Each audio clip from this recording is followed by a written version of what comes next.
15:06 GMT. This is Focus on Africa on the BBC World Service. I'm Audrey Brown. Coming up, heart implants give patients a new lease of life in Sierra Leone. Now this week in Sierra Leone, the first ever implant of a pacemaker took place.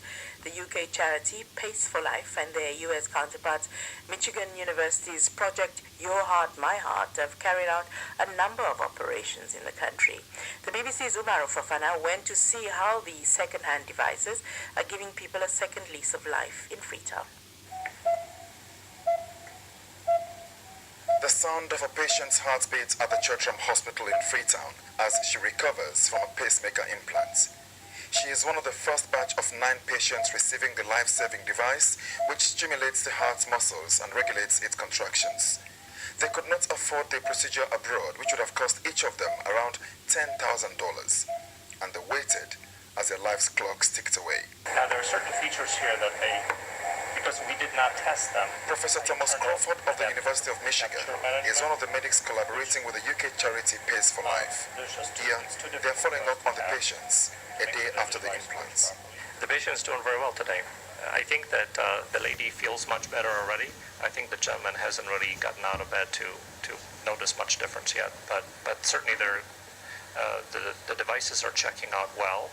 Their chest x-rays are good, and they're clinically doing very well. The standard of care in our institution is to get a wound check in a week, then to get a device interrogation in 2 months, when we actually bring the pacing energy down so that it preserves battery, and then checks every 6 months thereafter for the duration of the device. But how is life like for Aminata Mahoy, one of the first to benefit from the implants? The way I feel now is completely different to the way I did before the implant. I could hardly do anything at all.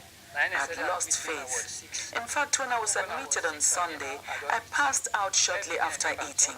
The way I feel now is exactly the way I did before I fell ill years ago. These are reused devices which are otherwise thrown away in Europe and America after use. They are reconditioned to save lives in developing countries. Craig Omendinga of Northeast Scientific says the devices are very good to go.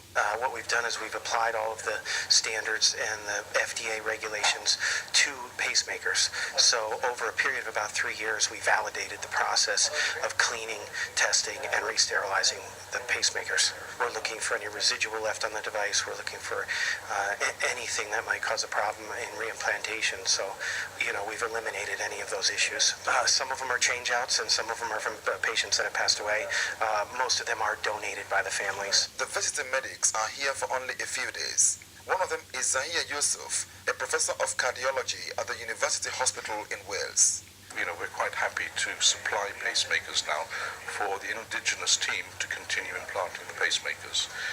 What we don't want to do is supply pacemakers to areas where the infrastructure is not quite right, because at the end of the day we want to be confident that the patients are getting the pacemakers implanted in a proper manner. Brand new pacemaker lasts anywhere between 10 to 15 years, but the reused pacemakers that we have, the minimum is 4 years.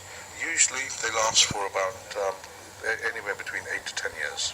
The honors for follow-up now rest on the country's only cardiologist, Dr. James Russell. This is indeed very significant for our people in Sierra Leone, because history was made yesterday when we had the first 2 pacemakers implanted into patients who were actually dying from heart block. And how widespread is heart disease in Sierra Leone?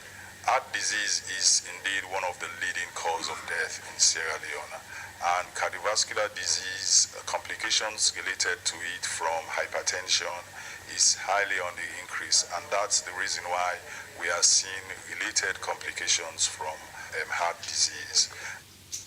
And that report there was from Umaru Fofana in Freetown.